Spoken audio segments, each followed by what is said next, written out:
अस्सलाम वालेकुम, good morning everybody. क्या हाल है आप लोगों का? How is it going? अच्छा, आज कराची में कुछ ना, at least from where I was coming, कुछ बादल बादल टाइप सीन था। अब नहीं होगा, गर्मी शदीद किस्म की है। अगर आपको नजर आ रहे हैं तो आ बहल गया दिल, सुबह सुबह तो बहलने दो भाई। नहीं भाई नहीं भाई, आपने नहीं देखे तो लिहाजा that's a problem. But where I was coming from बड़े अच्छे बाउंसी क्लाउड्स थे, डार्क भी लग रहे थे, बारिश बिल्कुल नहीं होनी, गर्मी शदीद किस्म की है।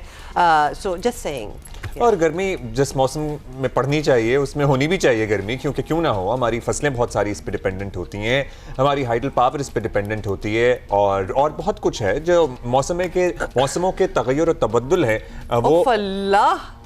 To early in the morning for this Abdullah, please, too early for तगय्युर और तबद्दुल।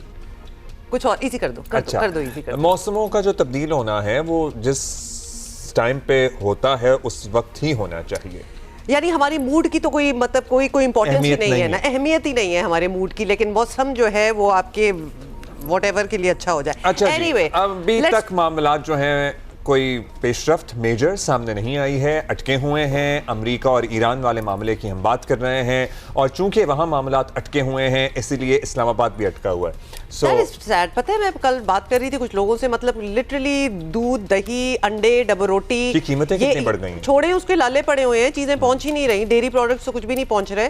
सो that is a bit of a problem. We will talk to our correspondents about that कि उसको किस तरह टैकल करना है। हुआ क्या है कल से? अगर आज आप तवक्को कर रहे थे कि हमारे पास कोई बड़ी खबर होगी, तो आज सच कोई पेशरफ नहीं है, एक्सेप्ट ये कि कुछ मुलाकातें पसे पर्दा हो रही हैं, कुछ मंजर-ए-आम पर आ रही हैं, सामने आ रही हैं, सब पब्लिकली हो रही हैं। मुज़ाकरात के दूसरे राउंड के लिए पाकिस्तान ऑल्दो अब भी तैयार है, और पुरुम्मीद भी है कि मुज़ाकरात पर दोनों फरकाएं आमादा हो जाएं। बिल्कुल जैसे कोशिशों का आप तस्करा कर रही हैं वज़ीर आज़म पाकिस्तान शहबाज शरीफ और पाकिस्तान में चीन के सफ़ीर जियांग ज़ेडोंग के दरमियान भी कल मुलाकात हुई है। खित्ते में अमन की कोशिशों पे ही असल में बात हुई है। फिर वफाकी वज़ीर दाखिला मोहसिन नकवी और अमरीकी चार्ज डी अफेयर नाज़िमुल उमूर हैं नैटली बेकर, इनके दरमियान मुलाकात हुई है। वो हमेशा ही सराहती हैं पाकिस्तान की कोशिशों को, मतलब और उन्होंने कल भी सराहा। आई एम श्योर इससे अलावा बहुत डेप्थ में बात हुई होगी। अच्छा, उसके अलावा रावलपिंडी, इस्लामाबाद में तो आप जो वहाँ रहते हैं उनको बड़ी अच्छी तरह पता है, सिक्योरिटी के बदस्तूर गैर मामूली इंतजामात हैं। इस्लामाबाद में रेड जोन हर किस्म की ट्रैफिक के लिए बंद है, पूरे हफ्ते से ही बंद है। अगरचे अमरीकी सदर डोनाल्ड ट्रंप ने बुध को इशारा दिया था कि जुमे तक मुज़ाकरात शुरू हो सकते हैं, लेकिन उनके इशारे का ज़मीनी हक़ाइक़ में कोई तब्दीली नहीं है, क्योंकि उधर स्ट्रेट ऑफ हॉर्मुज़ में जहाज़ों को कब्जे में लेने का सिलसिला भी जारी है दोनों अतराफ से, ईरान की तरफ से भी और अमेरिका की तरफ से। बाय ऑल स्टेक्स, किसी से भी, किसी एक्सपर्ट से भी आप बात कर लेना, वो जो ब्लॉकेड जो हुआ है, it does really come under the guys of violation of cease fire. तो लिहाजा ईरान मान ही नहीं रहा, वो कह रहा है कि जब तक वो रहेगा हमने बात ही नहीं करनी। तो अमेरिका और ईरान की जानिब से आने वाले बयानात जो हैं, अगर मायूस कुन नहीं तो बहुत ज़्यादा हौसला अफजा भी नहीं है। और अलबत्ता सदर ट्रंप ने लबनान में सीज फायर में 3 हफ्तों की तौसी का ऐलान कर दिया, जो एक और मुस्बत डेवलपमेंट है। और मुस्बत डेवलपमेंट इसलिए है क्योंकि जो प्राइमरी मुज़ाकरात का दौर था उसमें बड़ा मेजर कंसर्न था ये ईरान का, और यही उनकी तरफ से बताया गया था कि जब तक ये सीज फायर नहीं होगा हम मुज़ाकरात में पेशरफ नहीं कर सकते, और उसके बाद उसका ऐलान हुआ और उसमें अब एक्सटेंशन भी हो गई है। हाँ, तो आयरनी ये है कि उधर शायद मामलात जो हैं वो ठीक तरफ जा रहे हैं, लेकिन इधर जो मामलात हैं वो अभी भी बीच में स्टेलमेट चल रहा है। और सदर ट्रंप ने कल बहुत से आपको पता है बयान देने से कौन रोक सकता है, उन्हें बयानात उन्होंने दिए, पैगामात भी दिए, और उन्होंने ये भी कहा कि ईरान में कुछ लोग मॉडरेट हैं, कुछ ज़रा सख्त गिर हैं, और दोनों के दरमियान इख्तलाफ राय पाया जाता है। फिर इसका जवाब भी आया, ईरानी सदर की तरफ से भी आया और ईरानी पार्लियामान के स्पीकर की तरफ से भी आया, और हूबहू एक ही अल्फाज में कमो पेश आया कि ना हमारे यहाँ कोई सख्त गिर है, ना कोई एतदाल पसंद है, हम सब ईरानी हैं और हम सब इनकलाबी हैं। सो ये सारा कुछ भी हो रहा है। उधर स्ट्रेट ऑफ हॉर्मुज़ में ये भी सदर ट्रंप ने कहा है कि जो भी ईरानी कश्ती बारूदी सुरंगें बिछाने की कोशिश करें उसे तबाह कर दें। तो बेसिकली बुनियादी मुतालबा उनका यही है कि भाई वहां से ब्लॉकेट तो हटाओ, वहां से तो लेकिन दोनों का ब्लॉकेट मजबूत ही है। हाँ, उनका कंट्रोल मजबूत है, इनका ब्लॉकेट मजबूत है। अच्छा, और साथ साथ अमेरिका ये भी जरूर याद दिला देते हैं अमेरिकन प्रेसिडेंट कि उनकी जो 139 या व्हाटएवर शिप्स थी, they are at the bottom of the sea. तो उनके पास तो इस तरह कोई बहरी जो नेवल ताकत है वो नहीं है, लेकिन जो भी छोटी छोटी उनकी शिप्स होंगी हम उनको भी उड़ा देंगे। और अच्छा, ये भी उनका कहना था कि नेवल ब्लॉकेट अमेरिका कर रहा है और दावा कर रहा है बहुत ज़्यादा बुलंदो-बांग, जैसा कि आपने बताया, लेकिन वज़ीर बहरिया किसके मुस्ताफ़ी हो रहे हैं या मुस्ताफ़ी होने पे मजबूर किया जा रहा है, वो भी अमेरिका के ही हो रहे हैं, जो हैं वो भी अमेरिका के ही हो रहे हैं। इमीडिएट इफेक्ट जो है वो उनको कह दिया कि आप इस्तीफा दे दें, खुदाफिज हो जाए। अच्छा, कैरोलाइन लेविट का क्या कहना था? व्हाइट हाउस की तर्जुमान है, ये सुने। president has not set a firm deadline to receive an Iranian proposal, unlike some of the reporting I've seen today. Again, the president's offering them a little bit of flexibility because we want to see a unified proposal to the president's very strong proposal, and he's made his red lines very clear. बड़ी मुश्किल नौकरी है इन लोगों की भी, because they have to make sense of what the president says at every moment. अच्छा, सब जानते हैं कि जी ट्रंप जो हैं वो बड़े अनप्रेडिक्टेबल तो हैं, और ना जाने ये खिता कब तक जंग और अमन के दरमियान जो है वो फंसा रहेगा, लेकिन लिटरली अभी कुछ कहा नहीं जा सकता। कल अमेरिका ने अपना हुर्मुज़ से गुजरने की कोशिश करने पर बहरी जहाज़ एमटी मैजेस्टिक को कब्जे में ले लिया, और अमरीकी महकमा जंग ने दावा किया कि ये जहाज़ जो है ये ईरान से तेल लेके जा रहा था। तो इससे पहले अमरीकी फौज ने पीर को ईरानी परचम बहरी जहाज़ MV टॉस्का पर हमला करके उसे कब्जे में लिया था। वीडियोस भी आ रही हैं, दोनों तरफ से आ रही हैं। ट्रंप के बुध वाले बयान को देखा जाए तो आज जुमा है और उन्होंने कहा था कि शायद जुमे तक कोई बात बन जाएगी। अभी तक ऐसे कोई आसार नहीं है। ईरान और अमेरिका की जानिब से ऐसी कोई तैयारियां फिलहाल नजर नहीं आ रही हैं। एजाज सैयद हमारे नुमाइंदा खुसूसी हमें बताएंगे, हम इस्लामाबाद की हालत भी जानेंगे और मुज़ाकरात पे पेशरफ्त की भी बात करेंगे। पहले जरा इस्लामाबाद की हालात हम कर लेते हैं। वाकई एजाज इस्लामाबाद में बड़ा ही जो हमें रिपोर्ट्स मिल रही हैं बड़ा मुश्किल हुआ है। कोई एक ब्लॉकेड जो है वो तो इस्लामाबाद में भी हुआ है, तो रोजमर्रा की जो चीजें हैं, कमोडिटीज हैं, वो नहीं पहुंच रही लोगों तक। Is that so? Omar Abdullah, बहुत बहुत शुक्रिया। उमर, मामला ये है कि इस्लामाबाद में जो बड़ी गाड़ियां हैं, बड़े जो ट्रक हैं जो दूसरे शहरों से सब्जियां, सामान, डेयरी का सामान और दीगर जो चीजें लेके आती हैं, उनको दाखिल होने की इजाजत नहीं। अब बड़ी गाड़ियों को जब दाखिल होने की इजाजत नहीं है तो सबसे ज्यादा लोड पड़ेगा छोटी गाड़ियों के ऊपर ऑटोमेटिकली, और वो लोड पड़ा है। तो जब छोटी गाड़ियों पर लोड पड़ता है तो इसका मतलब है कि जो फ्रेट रेट है उसमें इजाफा हो जाता है। यानी कि बड़ी गाड़ी अगर एक आती है तो छोटी 2 या 3 आती है, तो जो फ्रेट रेट ज्यादा होगा पड़ेगा तो फिर ताजर उसी एतबार से अशियाए खुर्दोनोश की जो कीमतें हैं उनमें भी इजाफा करेंगे। अमली तौर पे इस्लामाबाद में इस वक्त ये जो सप्लाई एक चैलेंज बनी हुई है, और सप्लाई के चैलेंज बनने की वजह से जो खुर्दोनोश रोजमर्रा की खुर्दोनोश की जो चीजें हैं उनमें 30% से ज्यादा तक का इजाफा हो चुका है, बाद जगह 50% भी आप कह सकते हैं। तो ये एक बड़ा चैलेंज बना हुआ है। जो इस्लामाबाद डाउनटाउन जो मेन शहर है, हुमाम आप इस्लामाबाद रह के गई हैं, आपको पता है कि ये जो डाउनटाउन हमारा है ये अपारा के सराउंडिंग्स है और सुपरमार्केट के सराउंडिंग्स है, और ये टच करती हैं एम्बेसी रोड को, और एम्बेसी रोड आगे फर्दर टच करती है लिंक रोड के साथ रेड जोन को। तो रेड जोन में अमली तौर पर किसी का जो दाखला है आम आदमी का वो खत्म हो चुका हुआ है। वहां पर सिर्फ मखसूस लोग ही आ सकते हैं, और आपको ये भी पता है कि रेड जोन में मौजूद जो सरकारी दफातर हैं उनको बंद कर दिया गया और वर्क फ्रॉम होम कह दिया गया है उनको। अच्छा, ये बड़ा चैलेंजिंग हो रहा है दिन ब दिन, लेकिन and a part of it is also understandable, fine मान लिया, लेकिन इज आल्सो अ क्वेश्चन ना। एब्सोल्युटली, मतलब ये कब तक चलेगा? क्योंकि अगर तो हम बैठे हुए हैं ट्रंप के आसरे पे कि वो सदर फैसला करेंगे, और फिर ईरान भी, मतलब उन दोनों की तो आपस में लगी रहेगी। हम कब तक शहर बंद करके बैठे रहेंगे? या हमारा क्या प्लान बी है? क्या हम जुज़वी तौर पर इंतजामिया से कोई बात हुई हो, वजारत दाखिला से कोई बात हुई हो, इस्लामाबाद पुलिस से कोई बात हुई हो, कोई ऐसा प्लान अब ज़ेरे गौर है कि, या फिर हम वीकेंड के बाद एक्सपेक्ट करें कि हाँ कुछ खुलना शुरू हो जाएगा? या फिर इस सर्कल को टाइट कर दिया जाए, जिस चीज को उन्होंने कॉर्डन ऑफ करना है उसको मजीद टाइट किया जाए, बाकी शहर एंड आल्सो द अमेरिकी teams are they still here?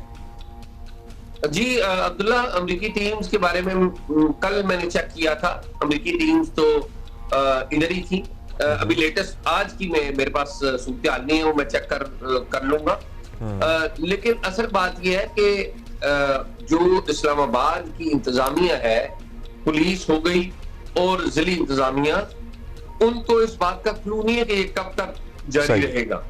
उनके पास कोई क्लू नहीं।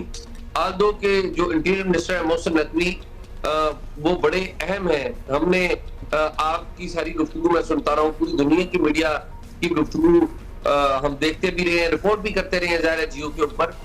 तो पूरी दुनिया में 3 अफराद का बहुत जिक्र हुआ है मुज़ाकरात के हवाले से, पाकिस्तान के तरफ से जो मेजबानी या सालसी कह लीजिए। वो एक तो प्राइम मिनिस्टर का बड़ा जिक्र हुआ है शहबाज शरीफ साहब का, दूसरा डिप्टी प्राइम मिनिस्टर इसहाक डार साहब का बड़ा जिक्र हुआ है, और ऑफ कोर्स जो फील्ड मार्शल है जनरल आसिम मुनीर, उनका बड़ा जिक्र हुआ है। लेकिन 1-2 शख्सियात ऐसी हैं जिनका जिक्र नहीं हुआ। उनमें से एक का जिक्र मैं करूंगा, दूसरी का जिक्र नहीं करूंगा, वो फिर कभी सही। वो है मोहसिन नकवी जो कि वजीर दाखिला है। अब मोहसिन नकवी सिर्फ वजीर दाखिला नहीं है, आपको पता है ये फील्ड मार्शल आसिम मुनीर के भी बड़ा कॉन्फिडेंस एंजॉय करते हैं और प्राइम मिनिस्टर शहबाज शरीफ की कैबिनेट में हैं। लेकिन असल बात यह है कि ये जो इंटरनल मामलात हैं उसके भी इंचार्ज हैं, पाकिस्तान की जो इंटरनल लॉ एंड ऑर्डर है उसके भी इंचार्ज हैं, और इस्लामाबाद में जो कुछ हो रहा है, इस्लामाबाद के शहरियों को जो कुछ गुजरना पड़ रहा है, तो वो भी इसके इंचार्ज है। और इस सब में असल जो चैलेंज है ना वो ये है कि एक तो इस्लामाबाद का एक एरिया आपने बंद किया हुआ है, दूसरा इस्लामाबाद शहर में इतने ज्यादा आपने नाके लगाए हुए कि पेट्रोल जाया हो रहा है। एक गरीब आदमी जो 200 रुपए का या 400 रुपए का या 1 लीटर 2 लीटर पेट्रोल डलवाता है मोटरसाइकिल के अंदर, वो उसके बहुत ज्यादा पेट्रोल तो जाया होता है नाकों के अंदर। और अभी तक मुज़ाकरात के बारे में कोई क्लू नहीं है। हमने खबर दी थी जियो के ऊपर 2 रोज पहले कि जुम्मे के दिन मुज़ाकरात नहीं होंगे, आल्दो के जो ट्रंप हैं उनकी तरफ से खबर आई थी, विकीमीडिया की तरफ से खबर आई थी कि जी जुम्मे को मुज़ाकरात होंगे। और मैंने यहाँ पर पाकिस्तान में बात की थी, पाकिस्तान के फॉरेन ऑफिस के जो सीनियर लोग हैं जो सारे इन मामलात को जानते हैं। अभी कोई ऐसी तैयारी नहीं है, जुमा तो आ ही गया और फिर कल हफ्ता और फिर संडे है और फिर अगले वीक पर बात जाती है। लेट्स सी कि अब वीकेंड पे वैसे ही आपको पता है काम भी कम होता है, ट्रैफिक भी कम होती है, लेकिन कुछ फैसला हो जाना चाहिए बिकॉज़ इंतजार में तो नहीं बैठे रह सकते। बहुत शुक्रिया आपका Ejaz, thank you for being with us. जी ये फैसला पाकिस्तान ने नहीं कर रहा है, ये फैसला ईरान ने कर रहा है। बिल्कुल, और हम भी यही मेंशन कर रहे हैं, लेकिन फिर हम जरा वो हॉस्टेज टू दिस सिचुएशन हो जाते हैं ना कि पूरा हमारा कैपिटल जो है, हमारा शहर जो है, वो कब तक इसी तरह ही रहेगा। जाहिर है जिस लेवल का हम काम कर रहे थे उसके लिए सिक्योरिटी इंतजामात भी इसी तरह के होना जरूरी है। बहुत शुक्रिया आपका for the updates. Doctor Maliha Lodhi हमारे साथ हैं, सीनियर सफारतकार हैं। की कोशिश करते हैं क्योंकि बहुत सारे आपको पता है अब तो तज्जिए तबसरे भी आ रहे हैं। डॉक्टर साहब, सदर ट्रंप कभी बड़ी मुस्बत बात कर देते हैं, कभी बहुत ही संगीन धमकियां दे देते हैं, कभी तो आउटराइट ऑफेंसिव ही हो जाते हैं कि क्या हो रहा है ये। तो उनकी जैसी शख्सियत है, तवक्कुआत भी ऐसी ही कुछ थी। फिर ये कैसे मान लिया जाए कि अमेरिका जो है वो वाकई जंग का खात्मा चाहता है, because they are blowing hot and cold every minute. सदर ट्रंप का तो ये स्टाइल है कि ब्लो हॉट ब्लो कोल्ड, तो वो कभी धमकियां देते हैं और कभी जिसको आप कह रहे हैं मुस्बत बातें करते हैं, लेकिन उन मुस्बत बातों में भी अल्टीमेटम्स होते हैं और थ्रेटनिंग लैंग्वेज होती है। अब इसका हम नतीजा क्या निकालें? नतीजा फिर इसका ये होता है कि जो माहौल चाहिए होता है एक मुस्बत पॉजिटिव कंसिलिएटरी माहौल मुज़ाकरात के लिए, सीरियस मुज़ाकरात के लिए, वो फिर नहीं बन पाता। अब आप देखें कि क्या हुआ, ये जो सेकंड राउंड ऑफ टॉक्स होने थे इस्लामाबाद में, हमें अभी भी उम्मीद है कि किसी तरह से हो जाएं, लेकिन फ़िलहाल तो उसका कोई आसार नहीं नज़र आ रहा। तो क्या हुआ, सदर ट्रंप ने एक ब्लॉकेड ऑर्डर कर दी स्ट्रेट ऑफ हॉर्मुज़ में, जिसकी वजह से फिर ईरान ने रिटेलिएट किया और फिर ईरान ने डिमांड किया कि जी आप ये ब्लॉकेड हटाएं तो हम मुज़ाकरात के लिए आने के लिए तैयार हैं। ऐसा नहीं किया। पाकिस्तान ने बहुत कोशिश करके सदर ट्रंप को मनवाया कि एक सीज़ फायर जो अभी एक्सपायर होने वाला था, कुछ घंटे ही बाकी थे, कि उसको एक्सटेंड कर दें। जो सदर ट्रंप ने पाकिस्तान की बात सुनी, लेकिन उन्होंने पाकिस्तान की ये बात नहीं सुनी जो कि पाकिस्तान ईरान की तरफ से कन्वे कर रहा था कि आप ब्लॉकेड को भी लिफ्ट करें, उसको एंड करें। जब उन्होंने ये नहीं किया तो जाहिर है the talks were in trouble, और वो टॉक्स नहीं हो सकी, इसलिए कि ईरानियन ऑफिशियल्स ने कहा कि हम तो इस तरह से नहीं कर सकते मुज़ाकरात, जबकि दूसरी साइड जो है वो सीरियस ही नहीं। और उनका मौक़िफ़ फिर ये हमने सुना ईरानियन ऑफिशियल से कि वो थ्रेट्स, अल्टीमेटम, प्रेशर्स और ब्लॉकेड के शैडो के नीचे टॉक्स नहीं करेंगे, नेगोशिएशंस में एंटर नहीं करेंगे। तो देखें, जब तक आप एक पॉजिटिव माहौल नहीं बनाते मुज़ाकरात के लिए, तो तब तक बड़ा मुश्किल है फिर कि टॉक्स हो सके। ऐसा ही अच्छा डॉक्टर साहब, ईरान में भी हर तरह की राय मौजूद होगी, लेकिन ये बात भी यकीनी है कि वो समझते होंगे कि आगे बढ़ने का रास्ता मुज़ाकरात ही हैं, और ज़ाहिर है तो सभी को इदराक है और होना भी चाहिए। क्या ये बेहतर होगा या नहीं होगा कि दोनों फ़रीक़ैन पेश की शराइत को एक तरफ रखें, मुज़ाकरात की मेज़ पर बैठें और फिर वहाँ जो भी मौक़िफ़ अपनाना है अपनाएं, ताकि दुनिया को ये बताया जा सके या अपनी नस्लों को ये बताया जा सके कि हाँ, हमने हद्दुल इम्कान कोशिश की, और शायद फिर अमन की उम्मीद भी पैदा हो जाए। ऐसे I can not imagine such a scenario. वैसे देखिए, जो सूरत हाल इस वक्त है ना, वो ना वॉर है ना पीस है, ना अमन है और ना जंग है, लेकिन ख़तरे बढ़ रहे हैं कि जंग की तरफ फिर सूरत हाल जा सकती है। इसलिए कि काफ़ी जो एक्शंस हम देख रहे हैं इस वक्त स्ट्रेट ऑफ हॉर्मुज़ में, वो एक एस्केलेशन की तरफ जा रहे हैं। तो हाँ, ये एक सूरत हाल है जिसमें कि दोनों मुल्क अब एक बैक एट द ब्रिंक जिसको कहते हैं, उस ब्रिंक से हटने के लिए ज़ाहिर है दोनों को एक लचक दिखाने की ज़रूरत है। लेकिन जो सूरत हाल बन रही है जिसमें कि अमेरिका की तरफ से एक बहुत ही हेवी मिलिट्री बिल्डअप है, तो उसको भी तो फिर हमें मद्देनज़र रखना पड़ता है। लचक एक तरफ रही बात, प्री कंडीशंस एक तरफ रही, लेकिन आपको मालूम है कि इस वक्त जो अमेरिका का बिल्डअप है खित्ते में, 21 वॉरशिप्स हैं उनके इस रीजन में। तो इसका मकसद क्या है फिर? मकसद फिर ये है कि मिलिट्री इंटिमिडेशन से वो चाहते हैं ईरान के पॉइंट ऑफ व्यू से कि वो ईरान से सरेंडर करवाना चाहते हैं, मुज़ाकरात नहीं करना चाहते। तो जब तक इस तरह की सूरत हाल जो है वो तब्दील नहीं होगी, और इस किस्म के जो एक्शंस अमेरिका ने लिए हैं, ये साथ साथ कहते हुए कि जी हम मुज़ाकरात चाहते हैं, हम अमन चाहते हैं, हम नेगोशिएटेड सेटलमेंट चाहते हैं, तो फिर कैसे ये हो सकती है? तो हाँ, इसकी ज़रूरत ज़रूर है कि दोनों side should step back from the brink, give diplomacy a chance and return to the negotiating table. अच्छा, अब ये बताएं डॉक्टर साहब, अब Pakistan where do we stand? क्योंकि पाकिस्तान एक दफ़ा तो अमेरिका और ईरान को मेज़ पर ले आया था, और अब शायद दुनिया हमसे ये तवक्को कर रही है कि ये मोजज़ा ही था वैसे उस वक्त भी, तो ये अभी हम दोबारा भी ये हम ही कर सकते हैं। पाकिस्तान इस सिलसिले में मज़ीद क्या कर सकता है? क्योंकि बज़ाहिर अगर देखा जाए तो we have really literally done everything. देखिए, पाकिस्तान की तो कोशिश जारी है। पाकिस्तान बैक चैनल कम्युनिकेशन में अभी भी इंगेज्ड है और इन्वॉल्व रहेगा।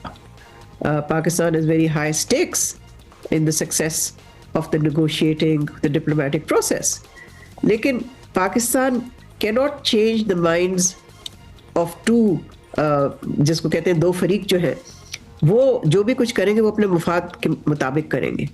अगर वो समझते हैं कि उनके मुफाद में है कि मुज़ाकराती अमल जो है वो फिर से शुरू हुआ, तो फिर then they will do it। मगर अगर वो अड़ जाते हैं, they don't budge from their positions, तो फिर मुश्किल है। कोई मीडिएटर जो है वो फिर कामयाब नहीं हो सकता, not for lack of effort, but because the other two parties are not prepared then to return to the negotiating table। तो इस वक्त मैं समझती हूँ कि अमेरिका को ब्लॉकेड जो है उसको एंड करना चाहिए, उसको कम से कम ईज करनी चाहिए, ताकि वो माहौल पैदा हो कि वापस हम मुज़ाकरात की तरफ जाएं और second round of Islamabad talks convene हो सके। बहुत शुक्रिया आपका और डॉक्टर फिर साहब। साथ साथ ये थोड़ा सा प्रेशर भी होता है ना कि जब वो अपनी ट्वीट्स में बहुत ज़्यादा तारीफ करते हैं फील्ड मार्शल की, और करनी भी चाहिए, बिकॉज ऑब्वियसली प्राइम मिनिस्टर और फील्ड मार्शल की ही कोशिशें हैं जिसकी वजह से कुछ ना कुछ तो हो रहा है, लेकिन फिर वो बड़ा प्रेशर आ जाता है। वो कहते हैं जी पाकिस्तान की रिक्वेस्ट पे हमने सीज फायर जो है उसको एक्सटेंड कर दिया एंड ऑल दैट। ब्रेक लेते हैं अभी। Good morning.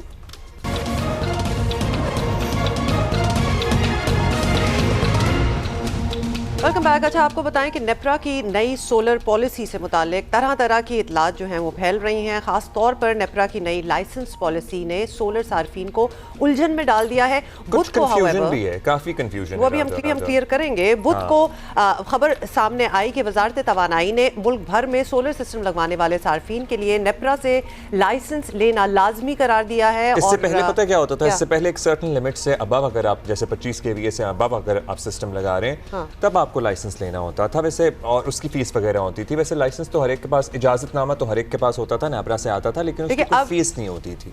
सो अब वो जो आप 25 kV की बात का आप हर किसी को अब नई तरमीम के तहत अब बताते हैं ना आपको, सारिफिन को सोलर लगाने के लिए कानूनी इजाजतनामा लेना होगा। इस बारे में पहले से मौजूद बाज इस्तना जो थे वो ख़त्म कर दिए गए हैं। अब सोलर लगवाने के लिए लोड के मुताबिक मुकर्ररा फीस भी अदा करनी होगी, जिसके लिए नेपरा के नाम का पे ऑर्डर जमा कराना लाज़मी होगा। कितना लगा रहे हैं हाँ, बेसिकली, और फिर पता भी लगेगा ना कि कितना लग रहा है। सोलर सार्फिन में तशवीश बढ़ी तो कल पावर डिवीजन की जानिब से वजाहत सामने आई कि सोलर नेट मीटरिंग से मुताल्लिक नेपरा के लाइसेंस को वफाकी हुकूमत से मंसूब करने का तासुर क्या है? गलत है। तर्जुमान ने तरदीद की कि ये महज वफाकी हुकूमत के बराह रास्त अहकामात हैं। उन्होंने कहा कि पहले ही मौजूद रेगुलेटरी फ्रेमवर्क का ये हिस्सा है।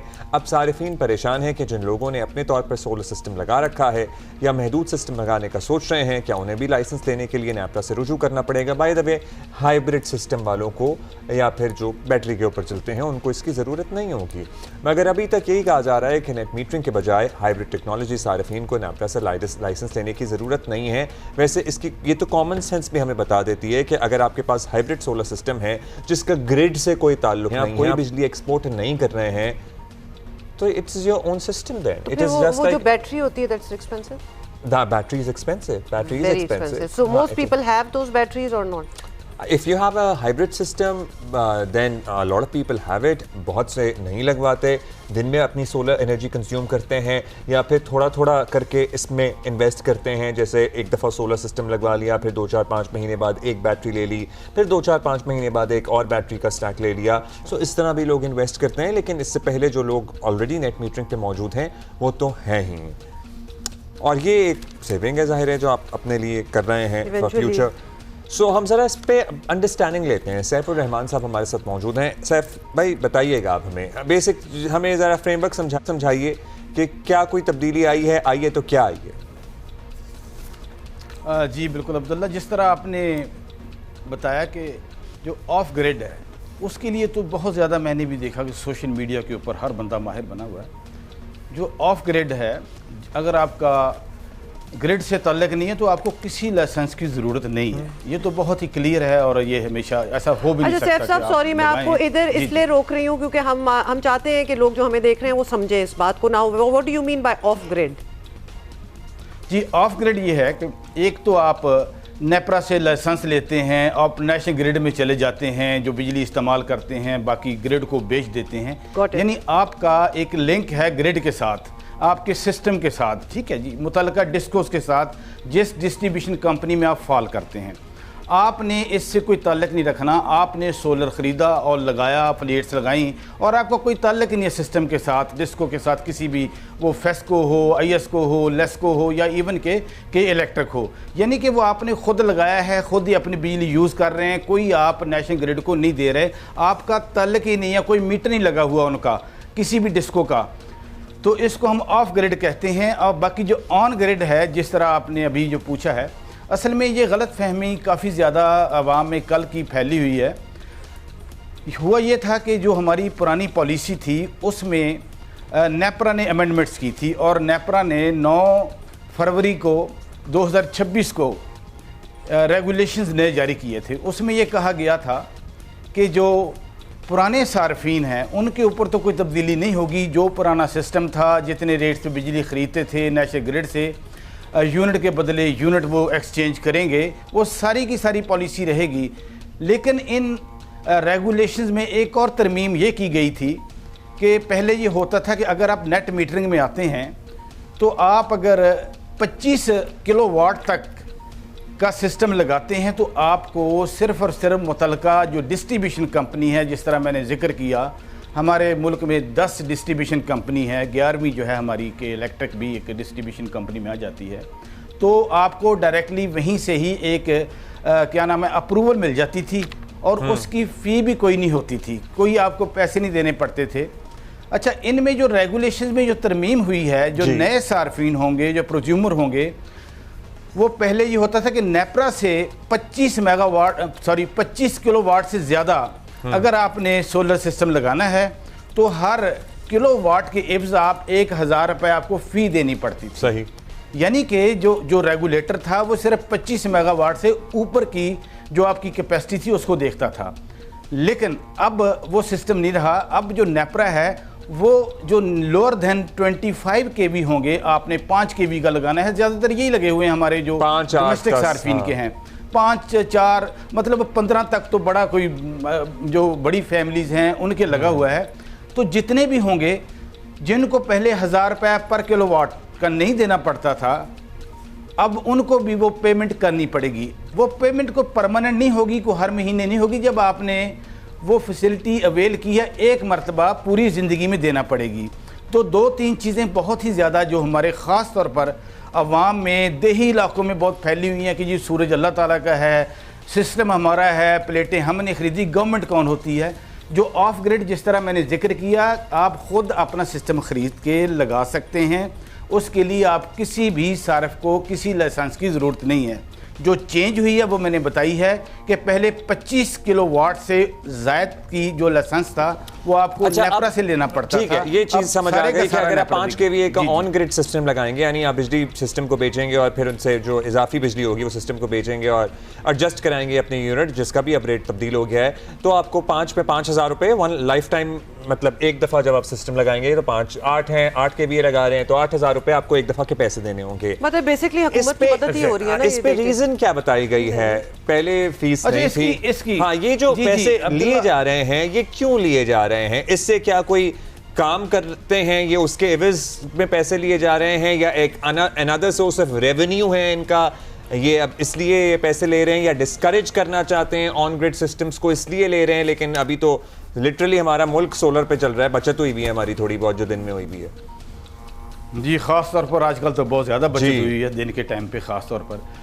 जहाँ तक बात है कि गवर्नमेंट को इससे कितना रेवेन्यू आएगा, 1001 किलोवाट के ऊपर कोई नेपरा को बहुत ज़्यादा इस पर रेवेन्यू जनरेट नहीं होगा।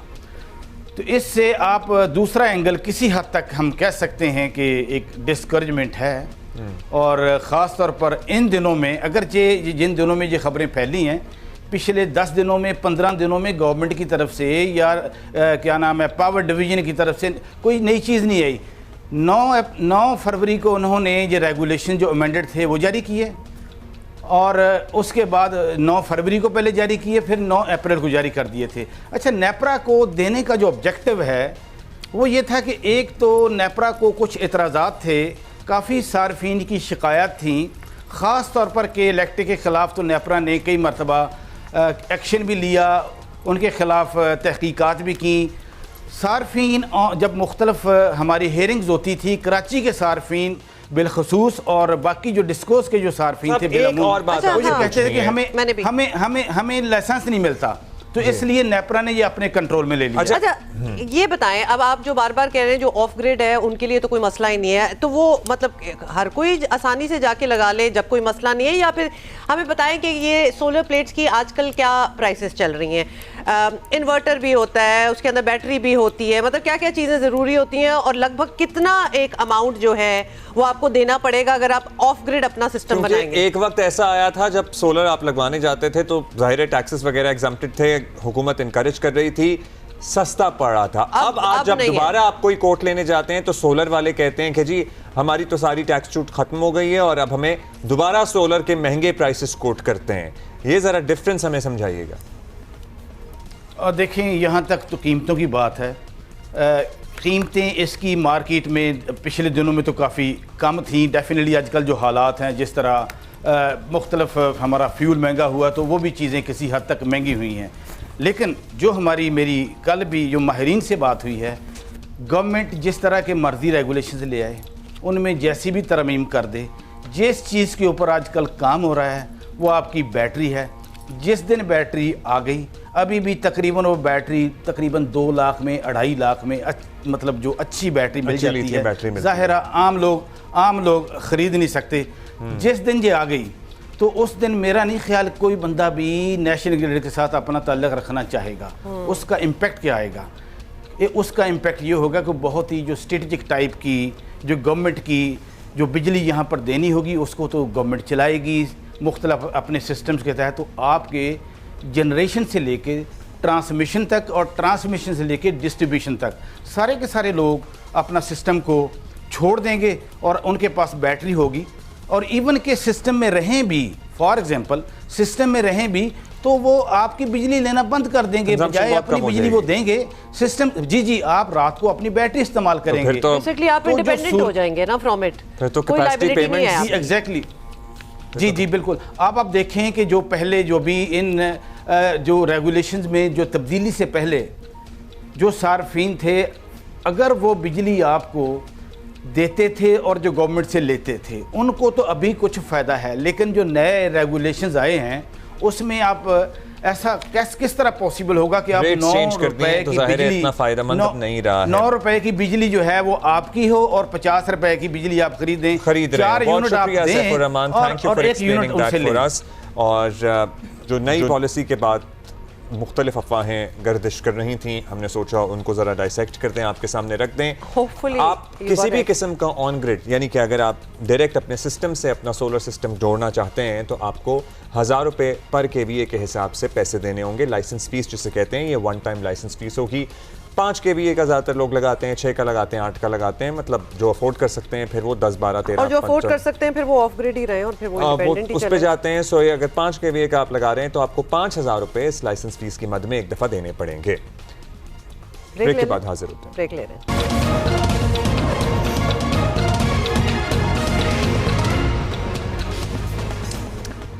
अच्छा, ज़रा पंजाब की बात करें, क्योंकि पंजाब में गुज़िश्ता कुछ अरसे में जराइम के वाक़यात में अचानक इजाफा हुआ है और ख़ुद वज़ीर आला पंजाब इस पर ना सिर्फ बरहम हैं बल्कि शदीद तशवीश का इजहार भी कर रही हैं। चंद महीने पहले बड़े शहरों या ख़तरनाक डाकुओं की आमाज का समझने वाले जो कच्चे के इलाके हैं वो पंजाब पुलिस हर जगह बहुत मुतहर्रिक नज़र आ रही थी और कत्ल, डकैती, अगवा, बराए तावान और दीगर संगीन जराइम का रिकॉर्ड जो है वो रखने वाले मुल्ज़िमान के बारे में पुलिस ने ज़ीरो टॉलरेंस पॉलिसी इख्तियार की थी।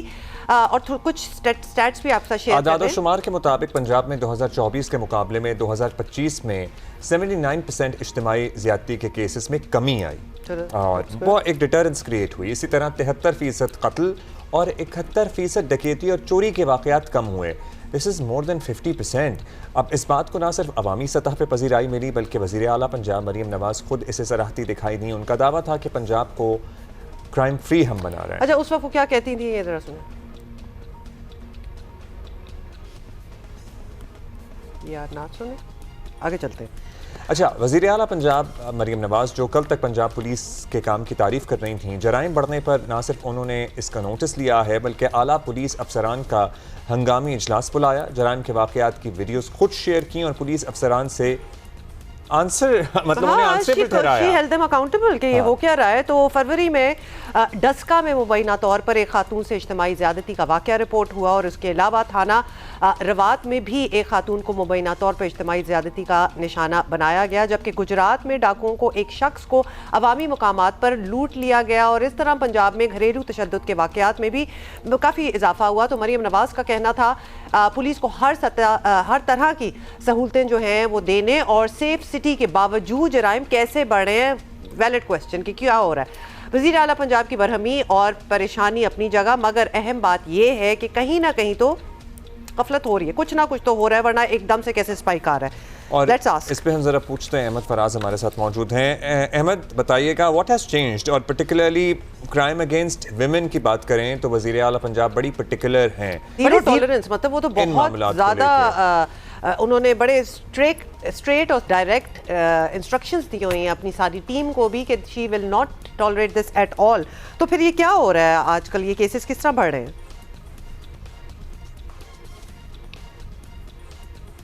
Ahmad, are you with us? अच्छा, हमारा राब्ता ज़रा मुनक़ता हुआ है। और देखिए, even one case is too much. पता है, जब जीरो टॉलरेंस वाली अगर आपकी पॉलिसी हो ना, तो जब एक केस भी सामने आ जाए तो that is also too much. अच्छा अहमद, आपको आवाज़ आ रही है हमारी?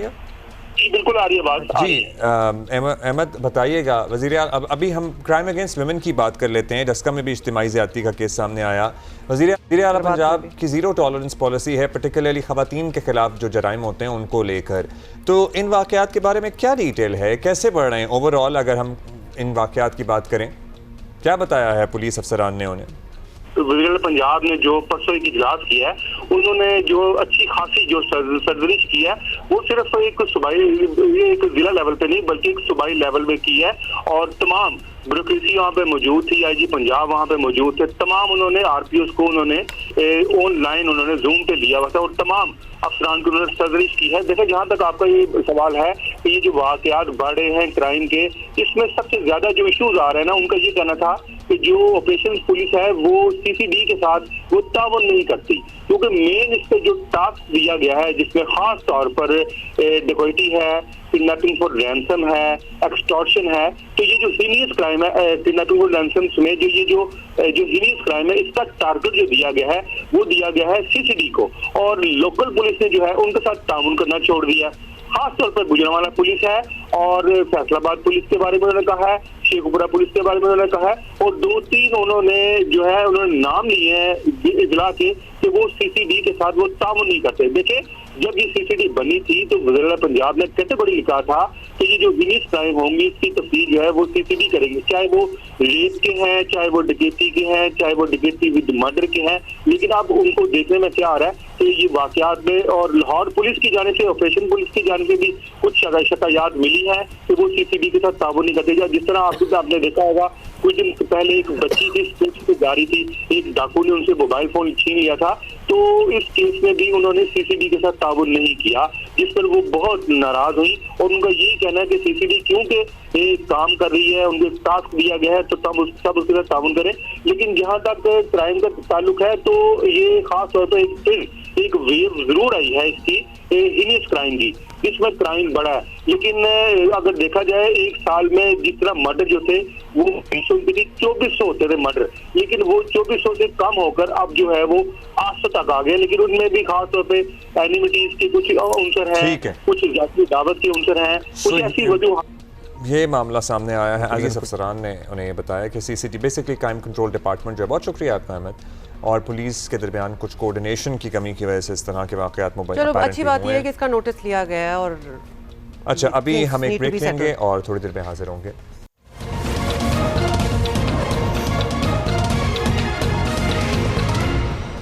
वेलकम बैक जी। आज एक दिन भी मनाया जा रहा है, बता देते हैं आपको, फिर जाहिर है उस पर बात भी करेंगे। और ईरान और यूएस का जो मामला चल रहा है, पाकिस्तान ताहाल सिफारती कोशिशें अपनी जारी रखे हुए हैं। हम के लिए कसीरुल जहती और सिफारतकारी का आलमी दिन international day of multilateralism and diplomacy for piece के तौर पर मनाया जा रहा है। आयरॉनिक ना, है ना? अच्छा ये दिन जो है आपको वैसे बता दें कि हर साल 24 अप्रैल को मनाया जाता है और इस दिन को मनाने का मकसद तनाज़ात के पुरअमन हल, पायदार तरक्की और अक़वाम मुत्तहिदा यानी यूनाइटेड नेशंस के चार्टर के असूलों को तक़वियत देना है और जंग के बजाय मुज़ाकरात, सिफारतकारी और मुश्तरका इक़दामात जो हैं उसके ज़रिए आलमी मसाइल का हल करना है। पाकिस्तान ना सिर्फ इस दिन की अहमियत ऑब्वियसली पर जोर देता है बल्कि बैनुल अक़वामी अमन और सलामती और तनाज़ात के पुरअमन हल के लिए मुसलसल कोशिशें भी करता रहता है। केस इन पॉइंट तो आजकल आप देख ही रहे हैं मौजूदा हालात के तनाज़र में। बड़ी अहम बात है, और ना सिर्फ पाकिस्तान तो ज़ाहिर है अपना फ्रंट सीट पे बैठा हुआ है, ड्राइविंग सीट पे बैठा हुआ है, लेकिन दुनिया ने भी बड़ा इंटरेस्ट लिया है। ऐसा नहीं है कि दुनिया चुप है, दुनिया भी चाहती है कि अमन हो, सारे मुल्कों को तशवीश है। इसी पे ज़रा बात भी करते हैं। और एजाज चौधरी साहब ने हमें ज्वाइन किया है, साबिक सेक्रेटरी खारजा है। एजाज साहब, हम तो पहले इस आयरनी पे ही बात कर लेते हैं कि आज international day of multilateralism and diplomacy for piece है और हम देख रहे हैं कि ये इंटरनेशनल लॉज जो हैं आजकल दुनिया में किस तरह हम तो प्रैक्टिकल मना रहे हैं, इग्नोर किए जा रहे हैं, यूनाइटेड नेशंस को किसी खाते में नहीं लिया जा रहा। अगर ईरान यूएस तनाज़ात के मनाजिर में ही आप देख लें, वेयर डू वी स्टैंड, किस तरफ दुनिया जा रही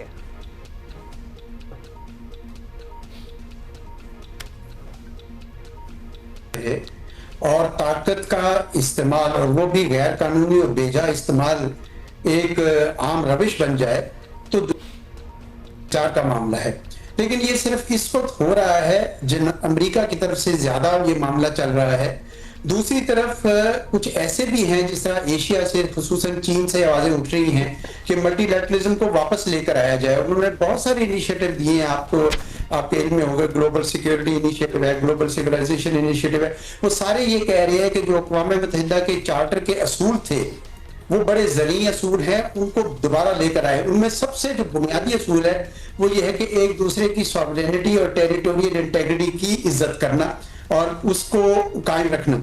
ये इस वक्त उस असूल की पामाली की वजह से दुनिया जो है इस दहाने पे पहुंची। और अभी हम ईरान अमेरिका जंग में भी बिल्कुल वही देख रहे हैं कि मुज़ाकरात करते करते साथ ही साथ धमकियां भी चल रही हैं। अब मुझे बताएं ना कि धमकी के अंदर कैसे मुज़ाकरात कामयाब हो सकते हैं।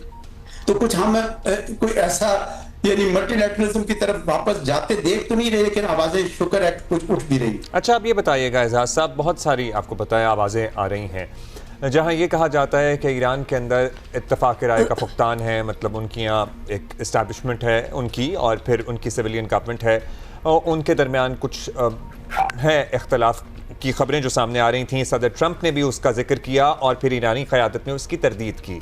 फिर एक तज्ज़िया ये भी है कि जेडी वैंस का इस्लामाबाद में पहले दौर से उठकर चले जाना, जब ईरानी क़यादत ने खुद बात में लिखा कि वी वर इंचेस अवे, वो भी एक स्ट्रेटेजिक गलती आज के दिन अगर देखें तो साबित हो रहा है, क्योंकि ईरानी अपनी पूरी तैयारी के साथ आए थे, मतलब एक मौका गवा दिया, मौका गवाया और उसके बाद इक्विलिब्रियम अब शिफ्ट हो गया है। किस बात में आपको ज्यादा वजन नजर आता है? देखिए, ये जो पहली बात कही ना कि मैं एक मुसलसल प्रोपेगेंडा देख रहा हूँ मगरिब की तरफ से। कल मैं फ्रांस 24 चैनल की डिबेट में शामिल था, तो वहां भी मैं देख रहा था कि वो ये साबित करने की कोशिश कर रहे हैं कि ईरान के अंदर मसाइल हैं, दाखिली मसाइल हैं, जिसकी वजह से हल नहीं हो रहा। हालांकि ऐसा मुझे तो नजर नहीं आ रहा। देखिए, बल्कि उल्टा है, जब किसी मुल्क के ऊपर कोई चैलेंज आता है तो सब मुत्तहिद हो जाते हैं। और कालीबाफ जो यहाँ पे आए थे उनका तो IRGC के साथ भी खासा बैकग्राउंड रहा है। जी। तो मैं नहीं समझता कि इसमें कोई ज्यादा हकीकत है। हाँ, ये जरूर है कि उनकी कौम बल्कि मुत्तहिद हो गई है। जो शाहपरस्त लोग थे वो भी अब छोड़ गए, अपना मौकफ लेते हैं कि हम अब देखना चाहेंगे उसको। अमेरिका के लिए जो चीज मुश्किल हो रही है सवालों करनी, वो ये है कि भाई हम बराबरी की सतह पे कैसे बैठ रहे हैं ईरान के साथ। हम तो इतनी बड़ी सुपर पावर हैं और ईरान तो ऐसा नहीं था। और कभी कहते हैं हमने जंग जीत ली है, कभी कहते हैं हमने रजीम चेंज कर ली है। मेरे ख्याल में इन बयानात की वजह से मसाइल हुए। और ये हो सकता है कि जब जेडी वैंस यहाँ बैठे हों और सारे मसाइल तकरीबन तय हो गए हों, तो वहां से उनको हदायत शायद यही मिली हो कि अभी फिलहाल आप आ जाइए, हम अपना जैसे हम अपनी टांग ऊपर रखेंगे, हम जरा ज्यादा अपने उससे करेंगे, यानी ये बता के कि जनाब हमने ज्यादा एहसान किया है। तो मैं समझता हूँ कि उसकी वजह से मुआहदे कामयाब नहीं होते। किसी ने मुझे अभी कैंप डेविड की मिसाल दी कि वहां 12 दिन तक उन्होंने कहीं जाने नहीं दिया किसी को, पार्टी को वहां पे, क्योंकि जब आप बयानात भी दे रहे हो साथ ही साथ धमकियां भी चल रही हो तो फिर जो बाहमी अदम एतमाद बहुत ज्यादा बढ़ जाता है। तकरीबन उसी किस्म की सूरत इस वक्त भी हो रही है। अच्छा, लेकिन देखा जाए तो ये ईरान की एटलीस्ट साइड से जब कोई बयान आता है तो वो एक काउंटर होता है to something that has come from America. मतलब पहल स्टेटमेंट्स में भी अगर देखें तो पहल अमेरिका से ही हो रही होती है कि वो जरा अपनी वन अपमैनशिप करना चाहते हैं और फिर उसको ईरान जो है रिस्पॉन्ड करता है। ये लो ग्रेड कॉन्फ्लिक्ट जो है ये चलता चला जा रहा है। मतलब it's not a full blown war any more, but it's not really a ceasefire either, क्योंकि अगर आप ब्लॉकेड देखें तो blockade by all definitions of the world is violation of a ceasefire. और लेकिन निज़ाम अब इस किस्म का है कि अगर चलना चाहे तो महीनों भी चल सकता है, इसी तरह हफ्तों भी चल सकता है, और अगर कोई सॉल्व करना चाहे, रिजॉल्व करना चाहे तो अभी रिजॉल्व भी हो सकता है। विल नहीं है, दोनों की विल नहीं है। तो ये जी गो अहेड जी। तो फिर what do you C happening? मतलब पाकिस्तान की पूरी कोशिशें हैं, पाकिस्तान ने मतलब जोर लगा दिया है। जुम्मे की बात की गई थी सदर ट्रंप ने और आज वो भी गुजर गया। There is only so much one can do and Pakistan has gone far and beyond हमारी अपनी resources and capacity to do it. अब दो लोग नहीं मान रहे बात करने को, तो वो where do you see it going? जी बिल्कुल, आप सही कह रही है। दो ही रास्ते हैं। एक तो ये कि ये साइमल्टेनियसली दोनों ब्लॉकेज उठाए जाए, यानी ईरान हरमुज से और अमेरिका बहिरा अरब से, और वो बातचीत पे आ जाए। दूसरा तरीका वो है जो आप कह रही है कि भाई फ्रोजन वॉर की शक्ल ले जाए और लंबा खिंच जाए। उससे तो पूरी दुनिया बेतहाशा मुतासर होगी और खुद डोनाल्ड ट्रंप साहब की भी सियासी कीमत बहुत बढ़ जाएगी। वो आज उन्होंने बयान दिया कि नहीं मेरे लिए कोई कीमत नहीं बढ़ रही, लेकिन मेरा ख्याल में उनकी कीमत बढ़ेगी इस सिलसिले में। ये चुकानी पड़ती है ऐसी बात है जो अमेरिका के जब टैक्स पेयर्स कहेंगे भाई हमारा पैसा जो है आप कहाँ पे झोंक रहे हैं, ये तो हमारी जंग ही नहीं है, तो मैं नहीं समझता कि उनके लिए इतनी आसानी है। ईरान भी नेचुरली चाहेगा, लेकिन ईरान के पास देखें ना कानूनी लिहाज से कुछ ऐसे मामला ईरान ने दुरुस्त किए। मिसाल के तौर पर प्रोपोर्शनेट यूज ऑफ फोर्स किया, यानी जब उनकी जिस चीज पे हमला हुआ उन्होंने जवाबन वही हमला किया, उतना ही हमला किया, और जिस चीज का वहां से धमकी आती है उसका उतना ही जवाब दे रहे हैं। मैं समझता हूं काफी जिम्मेदार अंदाज से वो अब अपनी जंग में चल रहे हैं। दूसरा, अगर आप देखें तो न्यूक्लियर मामले में भी तो क्या ये उनका हक नहीं है कि अगर आपने एनपीटी ज्वाइन की हुई है तो आपको सिविल न्यूक्लियर यूज के लिए हक होना चाहिए। और क्या ये सही नहीं है कि जो अक़वाम मुत्तहिदा की जनरल असेंबली में रेजोल्यूशन पास हुआ था कि ये पूरा इलाका जो है मिडिल ईस्ट ये न्यूक्लियर वेपन फ्री जोन होगा, तो उसमें इसराइल भी आएगा, उसमें इसराइल को कौन देखेगा और कौन पूछेगा उनसे। अच्छा, अब ये बताइएगा कि सदर ट्रंप ने खुद ये एतराफ़ कर लिया कि जब स्ट्रेट ऑफ हॉर्मुज़ खोलने का अब्बास अराग़ची साहब ने ऐलान किया अमेरिका के, उसके बाद जो डेवलपमेंट हुई IRGC की तरफ से, तभी मौक़िफ़ सामने आया जब अमेरिका ने अपना नेवल ब्लॉकेड नहीं हटाया। और सदर ट्रंप ये खुद एतराफ़ कर रहे थे कल कि उनका फैसला था कि हमने नेवल ब्लॉकेड नहीं उठाना है और इससे तो फिर ईरान को माली फ़ायदा होगा। सो ये फैसला, इसके पीछे क्या तौजीह हो सकती है? जब स्ट्रेट ऑफ हॉर्मुज़ खुल गया था और नेवल ब्लॉकेड भी साथ हट जाता तो फिर आपको लगता है कि मामला हल हो जाता, और JD वैंस का मतलब इंचेस अवे मुआहदे से उठकर चले जाना, इसके पीछे क्या हो सकता है? और अब तो बिल्कुल मोमेंटम खत्म हो चुका है। अब तो लिटरली मोमेंटम खत्म हो चुका है। ये बात वही लग रही है कि अमेरिका एक ह्यूब्रिस अपनी दिखा रहा है। वो चाहते हैं कि सब कुछ जो है, और वो उल्टा पड़ रहा है। हाँ, वो उल्टा पड़ रहा है। वो चाहते हैं कि एंड में जब हिस्ट्री लिखी जाए तो हम जीते थे और हमारी ही मानी गई, और दोनों पार्टियां यही चाहती हैं। बिल्कुल बिल्कुल बिल्कुल, मेरा ख्याल है ये घमंड है, ये गुरूर है जो उनको एक मुआहदे पे पहुंच नहीं पा रहा, वरना अदरवाइज इस वक्त हल मौजूद है। वो इन चीजों पे वाली बात बिल्कुल दुरुस्त है। उसके बाद भी तो JD वैंस आना चाह रहे थे, अगर ये उठा देते ब्लॉकेट तो मुझे बताइए कि क्या माने था। तो मैं समझता हूँ इस मामले में अमेरिका की तरफ से, और ये भी याद रखिए कि बाद में जब ये तारीख रकम होगी तो जिस तरह आपने सिविलियन इंफ्रास्ट्रक्चर पे हमले किए हैं और लोगों को मारा है, ये सारे जंगी जराइम के जिम्मे में आते हैं। हॉस्पिटल्स को टारगेट किया। जी जी बिल्कुल, ये मैं समझता हूँ कि ये अमेरिका की सियासत को, अमेरिका के आलमी वकार को काफी नुकसान पहुंचा है।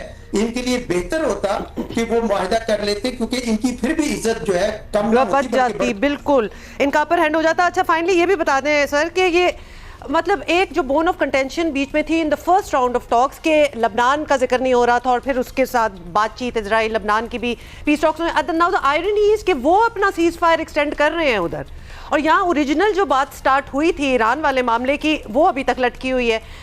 तो ये भी बात समझ नहीं आ रही है। मतलब इट्स गुड कि वो सीज फायर जो है लबनान के साथ वो एक्सटेंड करें, बल्कि बिल्कुल ही वॉर जो है उधर ख़त्म हो और सिलसिला कोई और स्टार्ट हो। So this is also not really coming up to the expectations. वो जो शुरू के सारे नुकात थे वो सब कुछ ही अजीब व गरीब हो गया है। Nothing is working out, number one. Number two, China और रशिया का कोई टेंजिबल एक्चुअल रोल हो भी सकता है इधर कि नहीं? बातचीत तो पाकिस्तान करता रहता है, लेकिन America is still doing what they want to do. जी देखिए, लेबनान का जहां तक ताल्लुक है वहां पे अभी भी खिलाफ वर्जियां खासी हो रही है। कल एक बहुत प्रोमिनेंट जर्नलिस्ट को लेबनान की उन्होंने इसराइल ने शहीद कर दिया।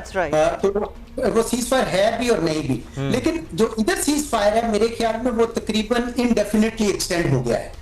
यानी जिस अंदाज में उसको एक्सटेंड किया गया है उसकी कोई मुअय्यना मुद्दत जो है वो नहीं है।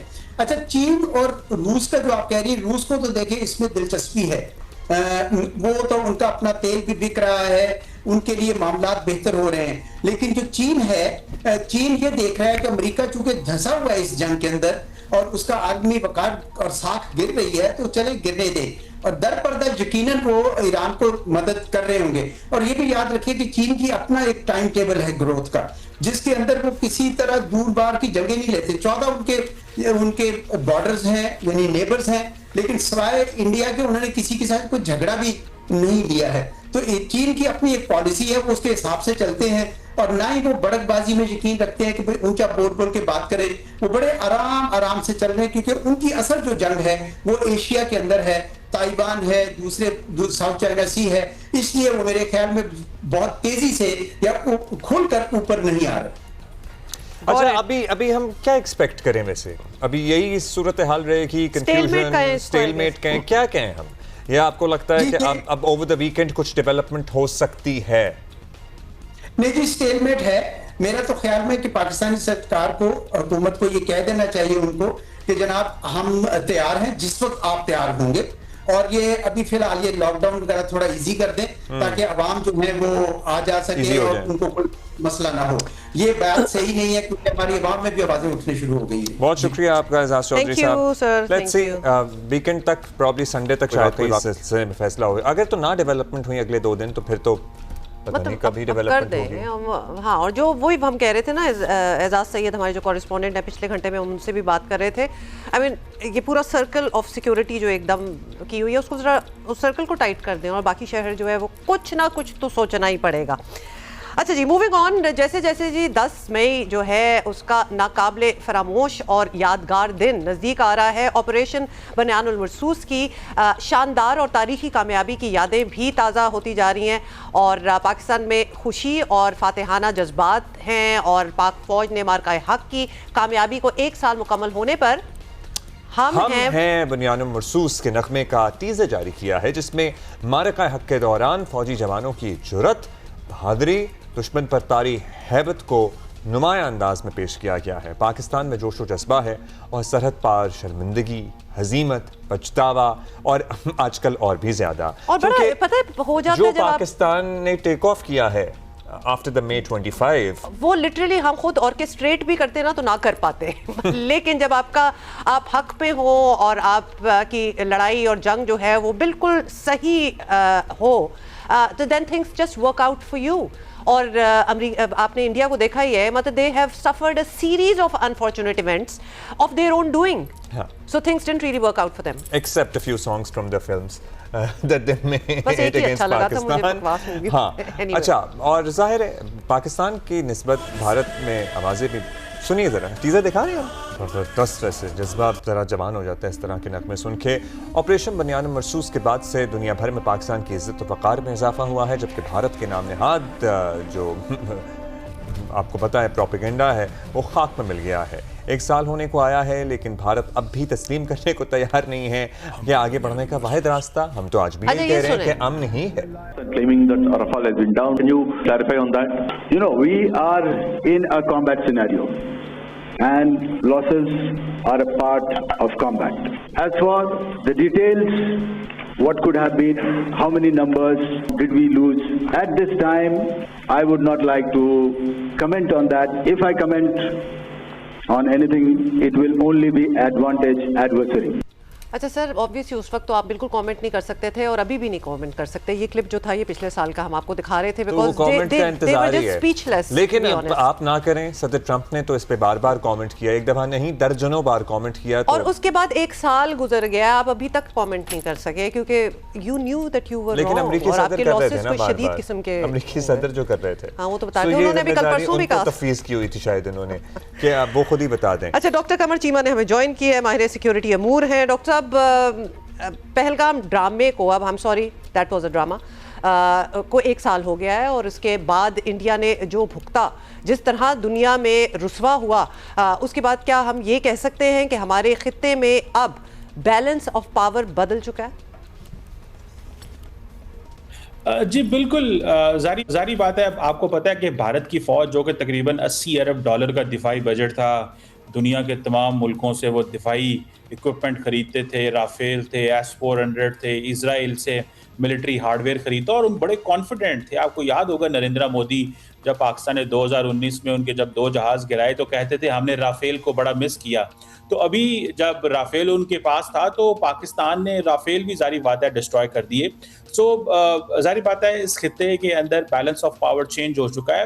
अमूमन ये कहा जाता था कि पाकिस्तान जो है वो कन्वेंशनल मिलिट्री कैपेबिलिटी में इंडिया को रिस्पॉन्ड नहीं कर सकता। पाकिस्तान ने वो भी करके दिया, और जो डिटेरेंस है इस खित्ते में हमने दोबारा रिस्टोर की, और इंडिया जो समझता था कि इतने दिफाई बजट के साथ और war mongering and military rhetoric, आपको पता है इंडिया वाहिद मुल्क है जहाँ पे पॉलिटिकल क्लास और मिलिट्री इक्वली धमकियां देते रहते हैं पाकिस्तान को, और जब जंग का मौका आया तो आपने देखा कि वो परफॉर्म ना कर सके। और ये बड़ा दुनिया के लिए बड़ी परेशान कुन बात थी, क्योंकि दुनिया तो पिछले 20 साल से उनको तैयार कर रही थी। अमेरिका से तकरीबन $20 अरब का असला खरीदा, इंडिया तकरीबन जो है वो 10 साल सबसे बड़ा दुनिया में आर्म्स इंपोर्टर रहा। तो दुनिया के लिए ये बड़ा शॉकिंग था कि जिस मुल्क को तैयार किया जा रहा है कि चाइना का मुकाबला करेगा, वो तो बिल्कुल ही जो है वो मिलिटरीली एक्सपोज हो गया।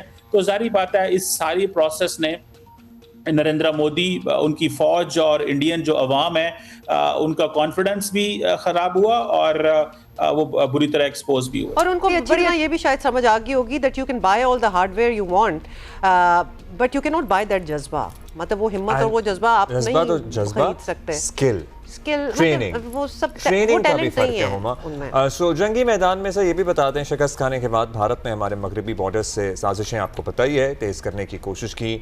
आज की तारीख में तो ईरान से भी कुछ खास नहीं हो रहा, अफगानिस्तान से भी, लेकिन क्या हम समझ सकते हैं कि साजिशें भी अब नाकाम बनाई जा चुकी हैं? क्योंकि जिस तरह का रिस्पॉन्स और जिस तरह हैंडल किया है पाकिस्तान ने अफगानिस्तान से, तो दहशतगर्दी हो रही थी उस मामले को, वो भी उसके नताइज भी मिल रहे हैं।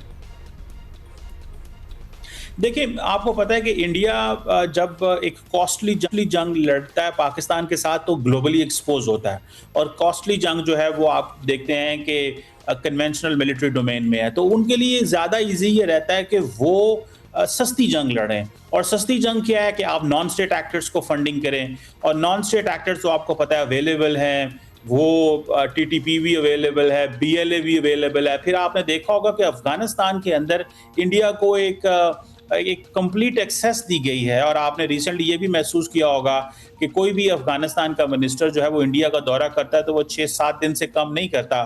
तो नॉन स्टेट एक्टर्स के जरिए पाकिस्तान को इंटरनली कमज़ोर करने की कोशिश की गई। और अब जो रिसेंटली पाकिस्तान ने अफगानिस्तान के अंदर जो मिलिट्री स्ट्राइक्स की हैं, लेजिटिमेट मिलिट्री स्ट्राइक्स और जो मिलिट्री टारगेट्स हिट किए हैं, उसके बाद इंडिया के लिए भी परेशानी हो गई है कि ये सस्ती जंग जो वो शुरू करना चाह रहे थे पाकिस्तान के खिलाफ, शुरू क्या करना है, काफ़ी देर से वो इन्होंने इनिशिएट की हुई थी, उसमें भी उनको नाकामी हुई है। तो मेरा ख्याल है पाकिस्तान जो है वो ग्लोबल स्टेज पे अपनी पोजीशन बताने में बड़ा कामयाब रहा है कि जब हम अफगानिस्तान में नॉन स्टेट एक्टर्स को हिट कर रहे थे जिनको इंडिया की सपोर्ट थी, और आपको पता है कि इंडिया दुनिया का वाहिद मुल्क था, इंडिया के फॉरेन ऑफिस सपोर्ट करता था कि जी TTP जो है वो उसको ना टारगेट करें। आपको पता है कि इंडिया के फॉरेन ऑफिस ने पाकिस्तान को कहा कि वहाँ पे सिविलियंस मारे जा रहे हैं, दुनिया का कोई मुल्क ये नहीं कहता, ये सिर्फ इंडिया का फॉरेन ऑफिस जो उनके स्पोक्स पर्सन है रणदीप जायसवाल साहब, ये उन्होंने ये बात की थी कि तो मुझे लगता है कि जब भी पाकिस्तान टेररिस्ट हाइडआउट्स पे हमले करता है या नॉन स्टेट एक्टर्स पे अटैक करता है, भले वो कुलभूषण यादव नेटवर्क पकड़ना हो,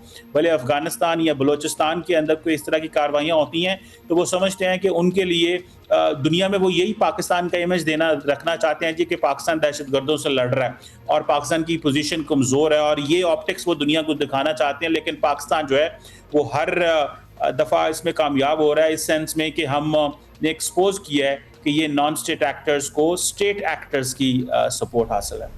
अच्छा, हमने बड़ी अच्छी तरह एक्सपोज भी किया है वो तो खैर दैट गोज विदाउट सेइंग। अच्छा, ये बताएं, अब बात कश्मीर की हो, पानी की हो, कोई बड़ा कोई छोटा मसला हो, सबका हल जो है वो डायलॉग से ही निकलता है, मुज़ाकरात की मेज़ पर आना ही पड़ता है। क्या इंडिया की मौजूदा क़यादत से ये उम्मीद रखी जा सकती है कि वो इस तरफ आएंगे, या फिर लिटरली मोदी के जाने का इंतज़ार ही करना पड़ेगा? देखिए, ये बड़ा इंटरेस्टिंग सवाल है कि नरेंद्र मोदी 2014 से पावर में है, पहले उससे कांग्रेस थी, कांग्रेस डरती थी कि जो बीजेपी है उसका प्रेशर बहुत ज़्यादा था और पाकिस्तान से बात नहीं करते थे। आपको याद होगा मनमोहन सिंह साहब डरते थे, पाकिस्तान नहीं आते थे। फिर जब बीजेपी आई, उन्होंने वो एक तमाशा किया कि जी वो नरेंद्र मोदी साहब ने पहले वो बुला लिया हल्फ पे, फिर लाहौर आ गए, और उसके बाद अपनी सियासत वही जो करनी थी उन्होंने की। और अब देखें, अब वो हर कुछ अरसे बाद पाकिस्तान पे हमले करने की बातें करते हैं। वो कहते हैं जी हमने ये न्यू नॉर्मल किया है, हालांकि ये कोई न्यू नॉर्मल नहीं है। पाकिस्तान इसका रिस्पॉन्ड कर रहा है इस जारहियत का, as per the UN charter article 51 हम हमेशा भारत की जारहियत का रिस्पॉन्ड करेंगे। और अब तो पाकिस्तान ने बड़ी क्लैरिटी से बता दिया है कि अब अगर पाकिस्तान का पानी बंद करते हैं, आपने इंडस वाटर ट्रीटी को जो है वो ख़त्म किया है, तो ये हमारे लिए एक्ट ऑफ वॉर है। तो हम इससे बिल्कुल पीछे हटने वाले नहीं हैं। हम अपने लोगों को हम भारत को इंटरनेशनल कम्युनिटी के सामने तो एक्सपोज किया है कि भारत जो ट्रीटीज हैं, जो एग्रीमेंट्स हैं, उनसे बाहर नहीं निकल सकता। लेकिन मैं समझता हूँ कि नरेंद्र मोदी साहब ने अपनी सिर्फ सियासत चमकाने के लिए, और आपको पता है पाकिस्तान इंडिया के अंदर उनका डोमेस्टिक इशू है, तो वो रोज रात को मीडिया पे भी आना है, डिस्कस होना है। सियासतदानों ने पॉलिटिकल कैंपेन्स भी उसी पाकिस्तान के ऊपर करनी है। तो मुझे लगता है कि नरेंद्र मोदी साहब की मौजूदगी में बहुत मुश्किल लगता है कि भारत और पाकिस्तान के हालात नॉर्मल होंगे। और मैं समझता हूँ इंटरनेशनल कम्युनिटी भी ये चीज़ें देख रही है कि नरेंद्र मोदी साहब ने जब से पावर में आए हैं, जो jingoism, war mongering Narendra Modi साहब ने की है, और जो जंगें कोशिशें करने की हैं, आपको पता है दोनों न्यूक्लियर ममालिक हैं, और पाकिस्तान कई दफ़ा भारत को ये वार्न कर चुका है कि एक न्यूक्लियर एनवायरनमेंट के अंदर जो लिमिटेड जंग है या किसी किस्म की जो जंग है वो पॉसिबल नहीं है। और इंडिया को वार्न मिलिट्री लीडरशिप भी कर चुकी है पाकिस्तान की, और पॉलिटिकल लीडरशिप भी कर चुकी है। लगता है कि मोदी साहब सिर्फ अपने सियासी फ़ायदे के लिए दोनों मुल्कों के ताल्लुकात को कॉन्टीन्यूसली ख़राब रखेंगे जब तक वो पावर में। थैंक यू, बहुत शुक्रिया डॉक्टर कमर चीमा, माहिर सिक्योरिटी अमूर। अच्छा, न्यूक्लियर का जिक्र ही हो रहा था, तो कल बड़ा इंटरेस्टिंग कमेंट जो आया था ना from the Trump camp, president Trump से किसी ने पूछा कि न्यूक्लियर ऑप्शन जो है वो ईरान पे यूज़ होते, उन्होंने कहा what a stupid question, you know, उनका एक तर्ज है कहने का। मतलब आप पहले तो ऐसे स्टेटमेंट्स देते रहे हैं जस्ट सेइंग कि हम सिविलाइजेशन उड़ा देंगे and all that, will die tonight, this was these are the exact lines कि आपने क्या करना था। इंसिनुएट आप करते रहे हैं, और अब किसी ने पूछ ही लिया पॉइंट ब्लैंक तो आपने कहा व्हाट अ स्टूपिड क्वेश्चन, और उसकी नफी की फिर। ओह वेल, सो अभी एक ब्रेक ले रहे हैं, वापस आ रहे हैं थोड़ी देर में।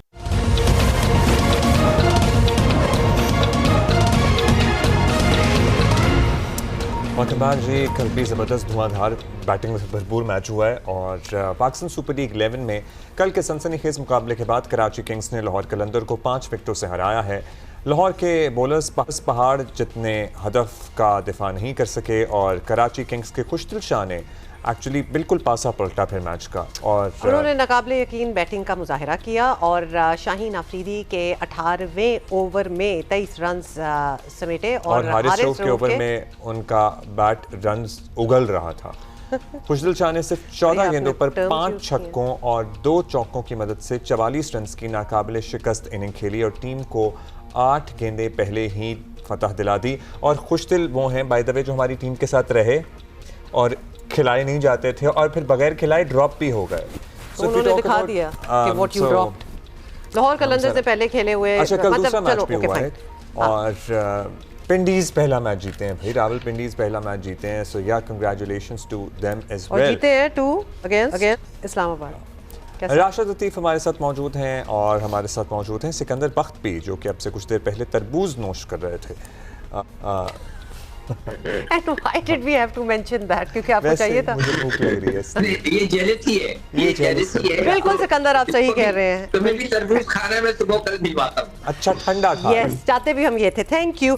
अच्छा, लेट्स टॉक अबाउट पिंडीज। पिंडीज फाइनली मतलब अब वो एटलीस्ट दे कैन से जी हमने कुछ तो जीत ही लिया, and I am very happy for them, not very happy for Islamabad दो। आई मीन किसी और को भी हरा के वो जीत सकते थे। सो राशिद भाई, what do you think of their performance? बाकी हम लाहौर कराची पे भी आ जाएंगे थोड़ी देर में।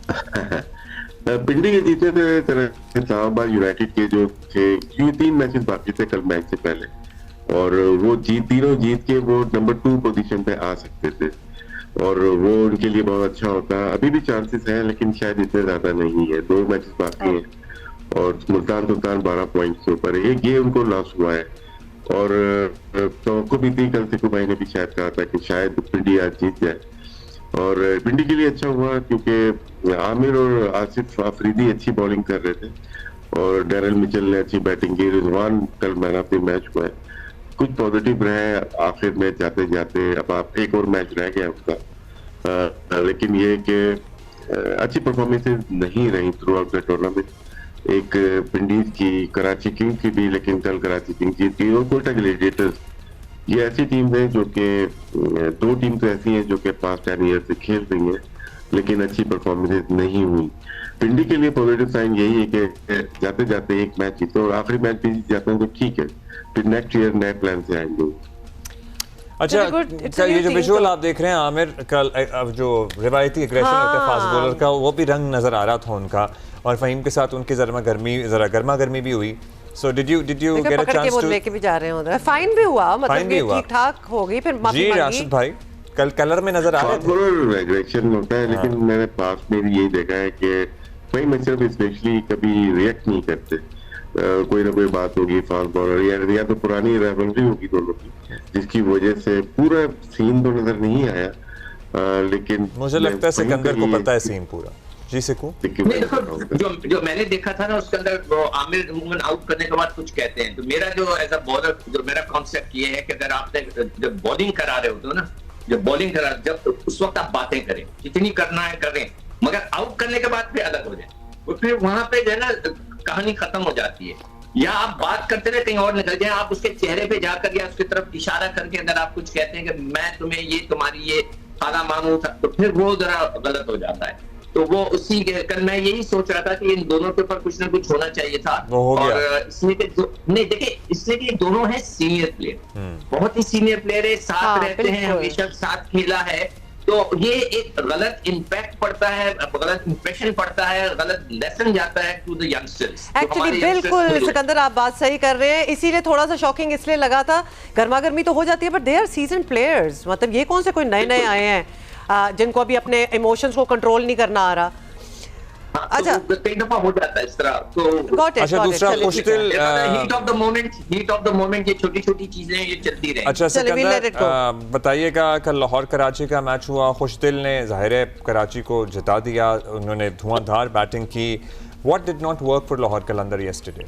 देखो अब्दुल्ला, कल जो मुझे सबसे ज्यादा डिसअपॉइंटमेंट या कह लें कि बहुत अफसोस हो रहा था, और मैं अपना फ्यूचर पाकिस्तान क्रिकेट टीम का देख रहा था कि हमारे प्राइम फास्ट बॉलर जिस तरह पिटे हैं, जिस तरह उनकी धुन लगी है, 158 रन दे दिए उनके फास्ट बॉलर्स ने ना लाहौर कलंदर के, तो ये बहुत ही डिस्टर्बिंग। हमारी फास्ट बॉलिंग हमेशा से बहुत ही ज्यादा पॉपुलर रही अराउंड द वर्ल्ड, मतलब लोग उसके फैंस रहे, मगर अब जिस तरह की बॉलिंग हमारे मेन बॉलर्स कर रहे हैं, आप शाहीन को देख रहे हैं, राउड को देख लें, तो ये मजा नहीं आया। तो अगर आप इस तरह बेदर्दी के साथ पिटेंगे तो फिर हमारा क्या होगा? आपकी लेंथ अच्छी नहीं थी, आपकी स्विंग खत्म हुई है, यही बात हम बार बार करते हैं प्रोग्रामों में कि हमारे फास्ट बॉलर्स में वो चीज नजर नहीं आ रही। सो वो आपको नजर नहीं आ खुशदिल रही। की बैटिंग एक्सेप्शनल लगी है या बॉलिंग में आपको कमजोरी नजर आई हमारे नहीं, bowlers? बैटिंग तो मुझे लगता है कि वो तैयारी करके आया था, बड़े गुस्से में था, और ऐसा ही लग रहा था। तो ऐसे बहुत ही जबरदस्त किस्म की टाइमिंग की है। और हमारे देखें टीम का अलमिया क्या हो रहा है पाकिस्तान टीम का, कि कुछ दिन था एशिया कप में, उसके बाद बिल्कुल सफाया हो गया, सुफियान था उसके बाद बिल्कुल सफाया हो गया, ये चीजें जो है, हसन नवाज था बिल्कुल सफाया हो गया। ये अजीब सी एक कैफियत है हमारे पाकिस्तान क्रिकेट टीम में कि एकदम से गायब ही कर देते हैं। कैफियत की अगर हम बात कर लें तो ये उस दिन हमने हैदराबाद में हसन खान को देखा है, मतलब जबरदस्त प्ले था उनका, कल कराची किंग्स के खुशदिल को देखा है। ये हमारी नेशनल टीम में क्यों नहीं होते राशिद भाई? मतलब ये नंबर हमारे लिए कितने इंपॉर्टेंट हैं, and we don't see that in our national team.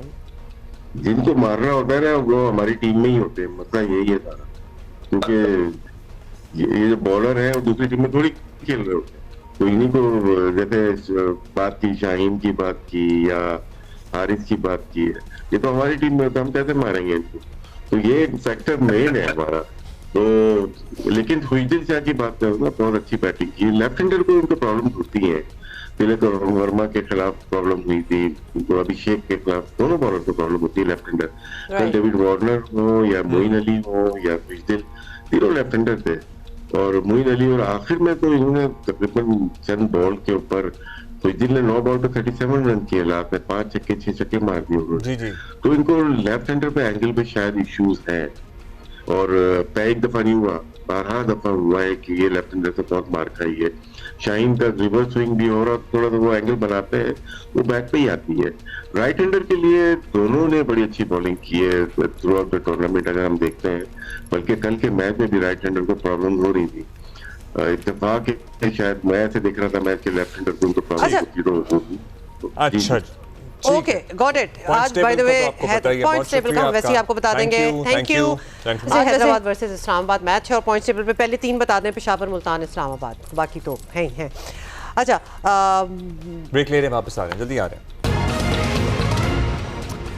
अच्छा, एक हसीन इत्तेफाक हम आपको कुछ दिखाना चाहते हैं। माइकल जैक्सन सिर्फ किंग ऑफ पॉप ही नहीं है, बिलाशुबा अपने दौर के मशहूर तरीन गुलकार हैं, बल्कि मैं तो कहूँगी कि दुनिया के बिगेस्ट सेलिब्रिटी। हाँ, मतलब this wouldn't be wrong to say, everybody knows Michael. So लिहाजा आज उनके ऊपर एक मूवी जो है वो रिलीज हो रही है, और obviously who better to play Michael than his own nephew Jaafar Jackson जो हैं, उनके भतीजे हैं, और वो ही माइकल का रोल जो है, माइकल जैक्सन का रोल वो इस मूवी में भी अदा करें। पूरी दुनिया इंतजार कर रही है इस मूवी का। मुशाबहत भी है, एक्साइटमेंट भी है फैंस में, and you know to see Michael once again, you know, recreated. लेकिन मजे की बात यह है कि जाफर जैक्सन से हमने आपकी मुलाकात करवाई हुई है कोई ऑलमोस्ट 6 साल पहले।